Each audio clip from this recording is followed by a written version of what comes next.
Jazzcast Pros. We are at a place in history where we have the incredible opportunity for change. No matter what your racial background is or your heritage is, there's work that can be done on a micro level and on a macro level. And it's going to take all of us to do our part in order to make change happen. And when someone experiences racism, it can cause them to feel many things. A feeling of anxiety and vigilance and being on guard for the next discriminatory experience. Racism also has an impact on our bodies. The heart starts racing, blood pressure increases, breathing speeds up, and our bodies release stress hormones. But when a stressor like structural racism, macro level racism, when you have something like that, the stressful reaction doesn't go away. The body stays in this heightened state because it's a 24/7 situation. Welcome to Living the Front Seat Life. I'm your host, Kelly Marie, and I invite you to take this journey with me. We're going to be talking about all things mental health and emotional well-being. You see, I am a overcomer. If you are interested in figuring out the path for you to determine how and where you will drive your future, this is the place to be. We get to determine the ride. We may not get to determine the weather or who's on the road with us or if it's going to be a scenic route or not. But we are the drivers. So join me on this ride, living the front seat life. Welcome. If you tuned in last week, we had a tough conversation around hatred not being a mental illness. And this week, I want to continue the conversation, but look at it from a different angle and talk about the mental health effects of racism. So before we jump into today's topic, I would love for you to share this podcast. You know, if you get something out of it, if you believe that others would benefit from the conversations that we have here at Living the Front Seat Life, please share, talk about it, get the word out, because that's really the one way that those around you can be impacted by the same things you're being impacted by. That's the one way they can learn the same things that you're learning. And so today, in talking about mental health and the mental health effects of racism, I believe that in talking about micro racism, macro racism, what racism is, and going through some definitions and what the effects of it looks like to a person's mental health and to the mental health of a community is a great way, if you've ever said, what does this mean and how does this work, to share and to educate others without really having to say a thing.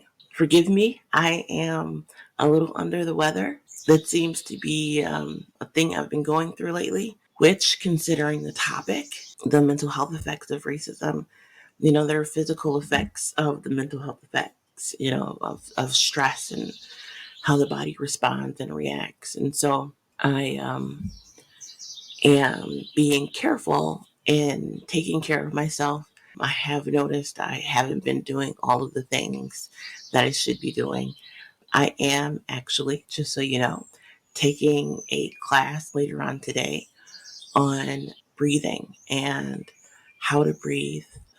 When we think about breath and our breath and breathing, we breathe without thinking about it.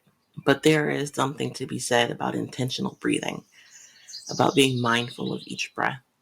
And I'm looking forward to that class to help me process and help me deal with everything that I'm personally going through and that I'm going through as part of my Black experience. I am taking care of myself. I am using the tools, but I realized that I was not paying as much attention to me and what I was going through as I needed to, which is a natural response to trauma and a natural response to me and my personality of wanting to help and take care of others. So let's dive into today's topic. This is one of those things that I think you need to just sit with and think about and probably go back and listen to again and figure out how you personally can go about maneuvering within the system. And when I say system, I mean the system of racism. And that's what it is. So I want to start with some basic definitions. I'm taking it to old school Merriam-Webster, and I want to be able to have you kind of recreate my steps, right? I didn't want to give you something that required you to go out and buy a book and read and find page 432. You can go right to the internet, ask Google, and look up the definition of racism. And so there are two definitions here. So the definition of racism, the first definition, a belief that race is a fundamental determinant of human traits and capacities, and that racial differences produce an inherent superiority of a particular race. Here's an example. Latino elites used racism to justify the displacement and enslavement of the indigenous population, and these beliefs, along with the resentment created by the continued exploitation of indigenous land and labor, culminated in the Guatemalan Civil War. That is Mariana Cabo. The war on drugs, cloaked in race-neutral language, offered whites opposed to racial reform a unique opportunity to express their hostility towards blacks and black progress without being exposed to the charge of racism. It's Michelle Alexander. From racist graffiti in schools to daily microaggressions and police profiling, rally testimonials highlighted that issues surrounding racism are still very much local issues. Ryan Deacon. And how do we begin undoing the processes of internalized hate and internalized racism? Bell hooks. That is our first definition. A belief that race is a fundamental determinant of human traits and capacities, and that racial differences produce an inherent superiority of a particular race. The second definition, the systemic oppression of a racial group to the social, economic, and political advantage of another, specifically white supremacy, institutional racism. Quotes from Angela I. Davis. One of many ruses racism achieves is the virtual erasure of historical contributions by people of color. That speaks volumes to me because as a child, I studied the contributions of Black folks in America, and I didn't learn those things in school. I learned them in extracurricular programming. And when you consider and look at the way that American education is structured, it is built in a way to very much erase the historical contributions of people of color. And when you do a little research and you look at those contributions, you will be blown away by all of the work that Black folks have done, that Indigenous folks have done, that Chinese folks have done. This erasure is not just for the racial majority. Also, it affects the racial minority. If you're only told of bad things that you or your people have done, or the ineffectiveness of your people, or that they contributed nothing to the building of the place where you live here in America, right? That has an effect on you. And I want to read the B definition. It's a political or social system founded on racism and designed to execute its principles. An excellent example of that from The Economist is in 1913, the Natives Land Act reserved 90% of the United States of America for whites, who then made up 21% of the population. So under the formalized racism of apartheid in South Africa, 3.5 million blacks were forcibly moved to isolated reservations called homelands. These are systems and practices on a large scale, one cannot really understand the impact of racism without really diving deeper. It's not something that's inherent. It's not something you just wake up and say, aha, I've got it. It requires work. And this is a part of that work. It requires work to heal, both for Blacks and other people of color, as well as white folks. This is information that a lot of people just don't know, period, regardless of, racial background. And so it's imperative that we all learn and we all grow together. And so I'm sharing this today because I don't believe that I really gave you steps or positive outcomes, positive things you can do last time around. And this episode really breaks that down, not specifically in, well, I guess the steps, but in what it looks like. And from there, you can see where you fit in. We are all in different places. You and I have different lives. We have different families. We have different histories, regardless of our sameness. So I think when it comes to having a conversation like this, it's important to take time and figure out exactly where you sit in this whole thing. And so the information that I'm sharing today is coming from the New York State Department of the Office of Mental Health. I wanted to not just speak from my opinion. I wanted to give you information that comes from the professionals, right? I feel like I know a lot, but what I do know is that this topic very much affects me, and I don't want it to just be about what I feel. I think it's important to know that, to have that human side of things. But at the same time, this is not just something that I'm experiencing or something that you're experiencing. We're experiencing this together. And I think it helps us. It helps us when we know that we're not the only ones experiencing a thing. So again, this comes from the New York State Office of Mental Health. Before we start, I just want to give you the two crisis hotline numbers. You can dial 988 or you can dial the National Suicide Prevention Lifeline at 800-273-TALK. And that's 8255. Or you can text the number 741-741. And when you text them, you can text home and you will be able to speak to a crisis counselor, someone who's trained and able to assist you where you are right now. So there are two types of racism and how one experiences racism on a micro level and on a macro level. On a micro level, that's experiencing racism yourself or watching other people experiencing it. It's an individual type of a thing. On a macro level, it's experiencing racism through the effects of policies in the media or through institutions like the justice system, the educational system, or financial systems. That's redlining, that is gerrymandering, redistricting, creating spaces that are racked with food apartheid. It's not an individual one-on-one thing.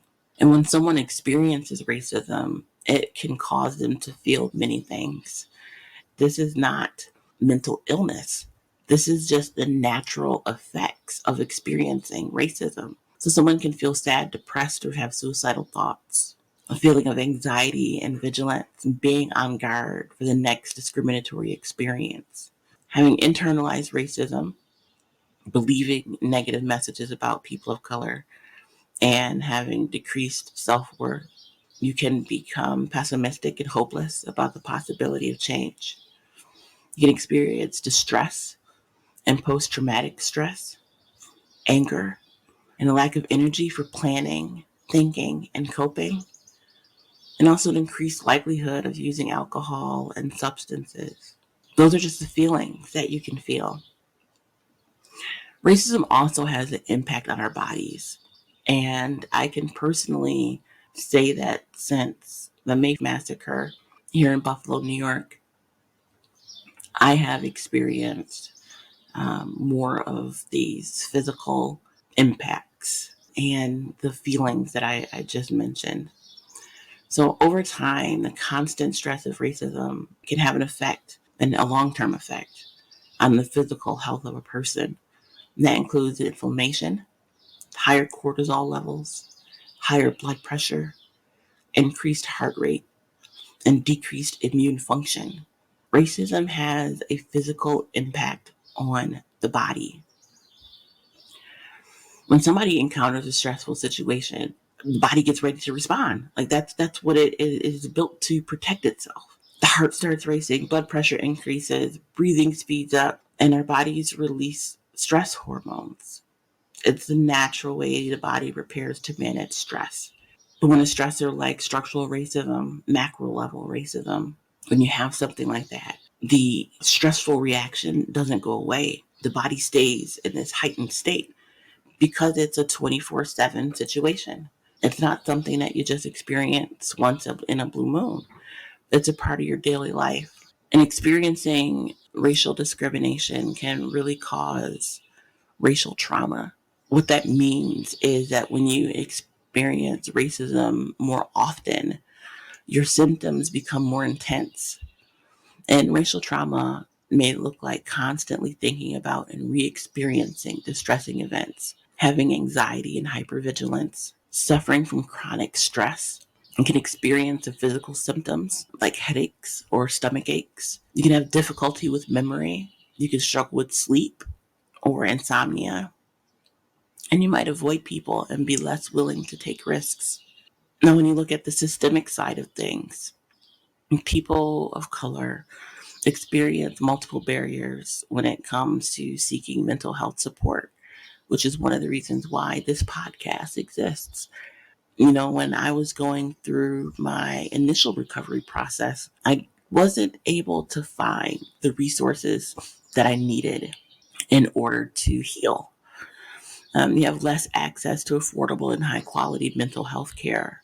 There's definitely a lack of availability of culturally competent providers or providers from similar racial or cultural backgrounds.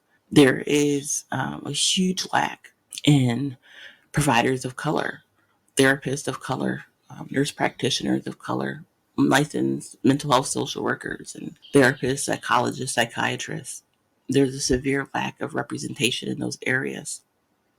And so when you think about racialized trauma and racism and trying to seek help in dealing with them, you have to go to people that look like the oppressor, that look like the cause of your racial trauma, your racialized trauma. And that's difficult to do for many people. But there are ways to cope. And I want to end our time today with how to cope with racism and racial trauma. I want to say, if you're experiencing racism, right, it's not your responsibility to fight against it or to battle the system that created it and supports racism. But it's important to learn how to cope with the effects. And self-care, you know, I'm big on that, and self-love can be healing and anti-racist acts. However, if you are not experiencing racism, it is very much your responsibility to fight against and to battle the system that supports its structures. That is when people say, well, how do I help? That's how. If racism doesn't impact you, that's how you help. You fight the system, and you're going to have to figure out how to do that. In no other instance do we ask someone who is traumatized or abused how to deal with and fix a situation. How do we make this better? How can we eradicate this situation? Right? That person, those folks are placed in healing environments, and those that are the culprits are responsible for making the change. The same is true here when we talk about racism. So some ways of coping with racism and racial trauma is finding a role model or a mentor. That is a great connector and a powerful part of coping, is having someone that's been through and walked through, you know, these steps to guide you. Talk about your experiences. You know, when people don't acknowledge the racial discrimination that they've experienced, they're often at higher risk for mental health struggles.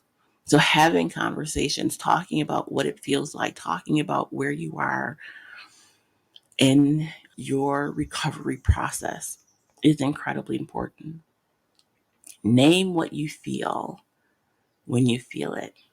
Now, this is something that we've talked about before, emotions and feelings and naming things. It is a great part of the healing process when you can name what you're feeling when you're feeling it. When your emotions are a reaction to racism, label the connection.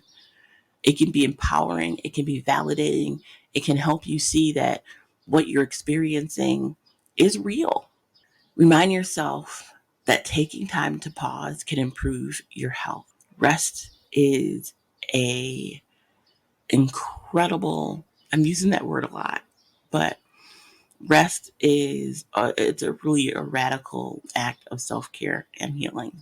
You can connect with others who understand what you've experienced and can provide social supports, and having that network, that kind of netting, a safety net, can be a great part of the healing process. Peer interaction is really one of the most effective ways to cope. And that connection can be with a friend, family members, a mental health professional. It doesn't have to be anything formal. It's just connecting with others that really understand what you're experiencing and can also provide social support. I have two more for you. You can identify your specific triggers, so places, people, situations, and think about how to cope with them. Role playing is a great example. In role playing, how you would react in a certain situation can help with the anxiety and help you process the trauma. And finally, you can consider getting involved in activism and problem solving. It can help boost your sense of control. It can help increase your sense of confidence and your actual contribution to the cause. It can also help you connect to others that validate and support you, which goes back to connecting with others who understand what you experience and can provide those social supports. It can also help you find that role model or mentor. And it gives you an opportunity to talk about your experiences. So, though they're really interrelated methods, they can be standalone methods of coping with racism and racial trauma.